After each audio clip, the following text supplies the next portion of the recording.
Next question पे आते हैं। Explain twinkling of stars. Super important concept है, इसके ऊपर भी एग्जाम में बहुत बार क्वेश्चन पूछा जाता है।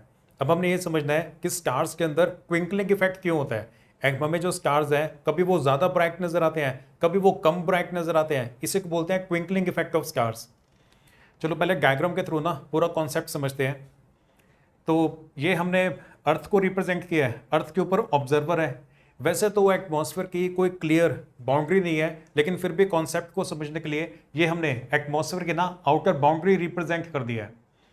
अब this is the actual position of star. एक स्टार है जो एक्चुअल के अंदर यहां पे प्रेजेंट है। अब सबसे पहली बात तो आपको यह समझनी है कि stars they are very far from the surface of earth. जो स्टार्स हैं वो अर्थ के सरफेस से बहुत ही ज्यादा दूर है।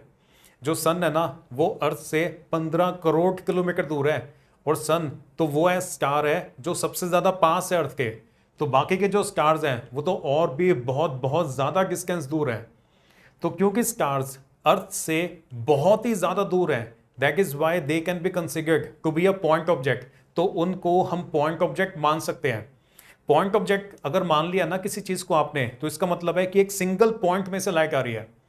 तो स्टार के केसेस के अंदर हम ये एज्यूम करेंगे कि एक सिंगल पॉइंट में से लाइट आ रही है, क्योंकि वो बहुत ही ज्यादा दूर है, इसलिए उनको हम पॉइंट ऑब्जेक्ट कंसीडर कर सकते हैं।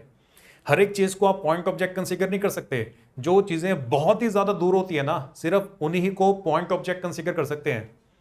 क्योंकि stars are very far from the surface of earth, that is why they can be considered to be a point object. तो एक सिंगल पॉइंट में से लाइट आ रही है। इतना क्लियर। अब जो स्टार लाइट है it will travel in a straight line in vacuum.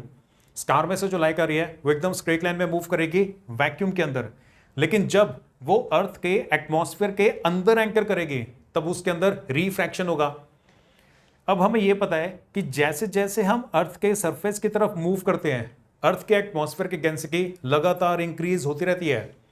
As we move towards the surface of earth, the density of atmosphere keeps on increasing. जैसे जैसे हम अर्थ के सरफेस की तरफ मूव करते हैं, एटमॉस्फेयर की डेंसिटी इंक्रीज होती रहती है। इसी की वजह से रिफ्रैक्शन एक बार नहीं होगा, बल्कि refraction will be gradual. Refraction gradually होता रहेगा। ये जो लाइट है ना, जब ये अर्थ के एटमॉस्फेयर के अंदर एंटर करेगी, फिर जैसे जैसे ये आगे की तरफ मूव करेगी, ये लगातार थोड़ा थोड़ा ऐसे नीचे की तरफ बेंड होती रहेगी। क्यों बेंड होती रहेगी? क्योंकि जैसे जैसे आगे की तरफ मूव कर रहे हैं, एटमॉस्फेयर की डेंसिटी इंक्रीज होती जा रही है। तो स्टारलाइट का जो पाथ है it will be a curved line inside the atmosphere. Earth के एटमॉस्फेयर के अंदर उसका जो पाथ है वो कर्व्ड लाइन होगा। इतना क्लियर। अब जो लाइट ऑब्जर्वर की आंखों के अंदर एंटर कर रही है, जब ऑब्जर्वर उसे रिट्रेस करेगा, then the apparent position of star appears to be a little bit higher than the actual position of star. Star actual के अंदर जहां पे है ना, वहां पे नजर नहीं आता हमें। स्टार उसकी एक्चुअल पोजीशन से थोड़ा सा ऊपर की तरफ नजर आता होता है। ऑब्जर्वर की आंखों में जो लाइट एंटर करेगी, जब ऑब्जर्वर उसे रिट्रेस करेगा, आखिरी टाइम पे जिस डायरेक्शन से लाइट ऑब्जर्वर की आंखों में एंटर करती है ना, ऑब्जर्वर को उसी डायरेक्शन में उसे रिट्रेस करना होता है। तो उससे ऐसा लगता है कि स्टार यहां पे प्रेजेंट है। तो एक्चुअल के अंदर आपको जहां पे स्टार नजर आ रहा होता है ना, एक्चुअल में वहां पे प्रेजेंट नहीं होता, उससे थोड़ा सा नीचे प्रेजेंट होता है।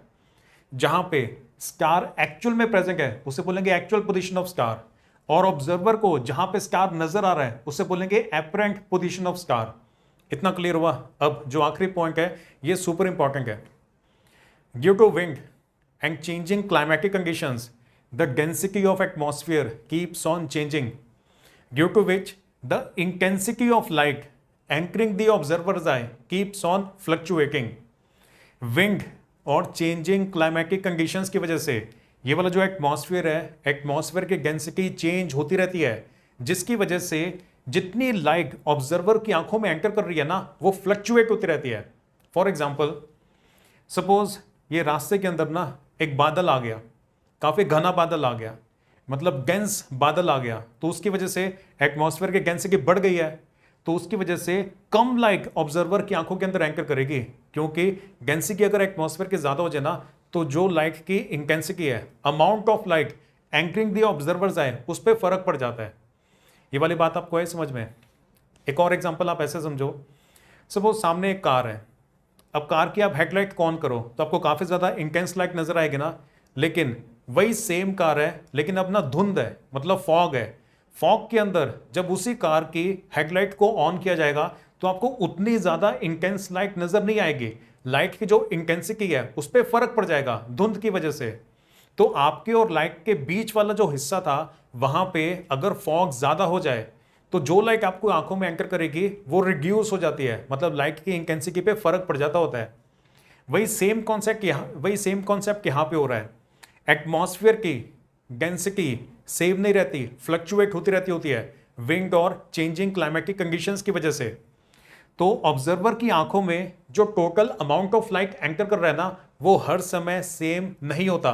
कभी कम लाइट एंकर करती है, कभी ज्यादा लाइट एंकर करती है। जब कम लाइट एंकर करेगी तो ऑब्जर्वर को स्टार फेंट नजर आएगा, और जब ज्यादा लाइट एंकर करेगी तब ऑब्जर्वर को स्टार ब्राइट नजर आएगा। This results in twinkling of stars. Clear हुआ? आखिरी पॉइंट सुपर इंपॉर्टेंट है, दोबारा से समझो। एटमॉस्फेयर की जो डेंसिटी है वो फ्लक्चुएट होती है because of wind and changing climatic conditions. Wind और चेंजिंग क्लाइमेटिक कंडीशंस की वजह से एटमॉस्फेयर की डेंसिटी चेंज होती रहती है। उसकी वजह से ऑब्जर्वर की आंखों के अंदर जो लाइट एंकर कर रही है ना उस पर फर्क पड़ता रहता होता है। कभी ऑब्जर्वर की आंखों में थोड़ी लाइट एंकर करती है, कभी ऑब्जर्वर की आंखों के अंदर ज्यादा लाइट एंकर करती है। जब ऑब्जर्वर की आंखों में कम लाइट एंकर करेगी तो ऑब्जर्वर को स्टार फेंट नजर आएगा, और जब ऑब्जर्वर की आंखों में ज्यादा लाइट एंकर करेगी तब ऑब्जर्वर को ये वाला जो स्टार है वो ब्राइट नजर आएगा। तो कभी ब्राइट नजर आता है, कभी फेंट नजर आता है, कभी ज्यादा चमकता हुआ नजर आता है, कभी बहुत कम चमकता हुआ नजर आता है। तो this results in twinkling of stars. Actual के अंदर स्टार्स ट्विंकल नहीं करते होते हैं, स्टार में से तो लगातार ही लाइट आ रही होती है। हमारे एटमॉस्फेयर के अंदर विंड और चेंजिंग क्लाइमेटिक कंडीशंस की वजह से कभी ऑब्जर्वर की आंखों में कम लाइट एंकर करती है, कभी ऑब्जर्वर की आंखों में ज्यादा लाइट एंकर करती है। तो ऑब्जर्वर को ऐसा महसूस होता है कि स्टार्स ट्विंकल कर रहे हैं। एक्चुअल के अंदर स्टार्स ट्विंकल नहीं कर रहे होते, एक्चुअल में तो वो लगातार ही शाइन कर रहे होते हैं, उनमें से लगातार ही लाइट आ रही होती है। क्लियर हुआ? तो this is twinkling of stars. पहले तो आपने वाला डायग्राम बनाना है। डायग्राम बनाने के बाद आप कैसे लिखोगे उसे भी डिस्कस कर लेते हैं। Stars are very far away from the surface of Earth, so they can be considered to be a point object. ये सुपर इंपॉर्टेंट पॉइंट है। जो स्टार्स है ना वो अर्थ के सरफेस से बहुत ही ज्यादा दूर है, इसलिए उन्हें हम पॉइंट ऑब्जेक्ट मान सकते हैं। पॉइंट ऑब्जेक्ट का मतलब है कि हमने ये एज्यूम किया है कि एक सिंगल पॉइंट में से ही लाइट आ रही है, क्योंकि स्टार्स बहुत ही ज्यादा दूर है। फिर आगे वही आपने पाथ को एक्सप्लेन करना है। Light coming from star travels in a straight line in vacuum. When it enters the Earth's atmosphere, it gets refracted. ये देखो, जो स्टार लाइट है, जो स्टार से लाइट आ रही है वैक्यूम के अंदर स्ट्रेट लाइन में मूव करेगी। जब अर्थ के एटमॉस्फेयर के अंदर एंटर करेगी तब रिफ्रैक्शन होगा, तब बेंड होना स्टार्ट होगी। The refraction of light or bending of light is gradual because as we move towards the surface of Earth, the density of atmosphere goes on increasing. जैसे जैसे हम अर्थ के सरफेस की तरफ मूव करेंगे एटमॉस्फेयर की जो डेंसिटी है वो इंक्रीज होती रहेगी। इसी की वजह से जो रिफ्रैक्शन है ना वो ग्रेजुअल होता है, मतलब लाइट लगातार बेंड होती रहती है, जैसे आगे जाएगी लगातार बेंड होती ही रहेगी। ये इस बात को एक्सप्लेन किया हुआ है कि ये वाली जो लाइन है वो कर्व्ड क्यों बना रखी है।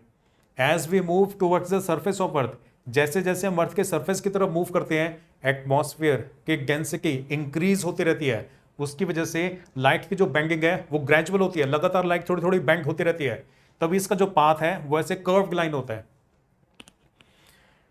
When observer retraces the light entering his eye, the apparent position of star appears to be a little bit higher than its actual position. Observer की आंखों के अंदर जो लाइट एंटर कर रही है, जब ऑब्जर्वर उसे रिट्रेस करेगा तो apparent position of star actual position से थोड़ा सा ऊपर नजर आता होता है। ये वाला पॉइंट डायग्राम में ये देखो, ऑब्जर्वर की आंखों में फाइनली जो लाइट एंटर करेगी, जब ऑब्जर्वर उसे रिट्रेस करेगा, हमारी आंखों में जिस डायरेक्शन से लाइट लास्ट में एंटर करती होती है ना उसी डायरेक्शन के अंदर हमें ऑब्जेक्ट नजर आता होता है। ऑब्जर्वर की आंखों में लाइट जो एंटर कर रही है फाइनली जब ऑब्जर्वर उसे रिट्रेस करेगा, then apparent position of star appears to be a little bit higher than the actual position. जहां पे स्टार है वहां पे नजर नहीं आ रहा, उससे थोड़े से ऊपर की पोजीशन पे नजर आ रहा है। यहां तक क्लियर? फिर लास्ट केवल सुपर इंपॉर्टेंट पॉइंट है, due to wind and changing climatic conditions the density of atmosphere keeps on changing. Density of atmosphere भी बोल सकते हो, रिफ्रैक्टिव इंडेक्स ऑफ एटमॉस्फेयर भी बोल सकते हो, कि विंड और चेंजिंग क्लाइमेटिक कंडीशंस की वजह से एटमॉस्फेयर की डेंसिटी चेंज होती होती है, या एटमॉस्फेयर का जो रिफ्रैक्टिव इंडेक्स है वो चेंज होता होता है। And as a result the intensity of light और the amount of light entering the observer's eye keeps on fluctuating. Observer की आंखों के अंदर जो लाइट एंटर कर रही है, लाइट की इंटेंसिटी भी बोल सकते हैं या अमाउंट ऑफ लाइट भी बोल सकते हैं। ऑब्जर्वर की आंखों के अंदर टोटल जो लाइट एंटर कर रही है वो फ्लक्चुएट होती रहती होती है। कभी ऑब्जर्वर की आंखों के अंदर ज्यादा लाइट एंटर कर जाती है, कभी ऑब्जर्वर की आंखों के अंदर कम लाइट एंटर कर जाती है, क्योंकि एटमॉस्फेयर के अंदर फ्लक्चुएशंस और क्लाइमेटिक कंडीशंस लगातार चेंज होती रहती होती हैं। The star sometimes appears brighter and at some other time फेंकर।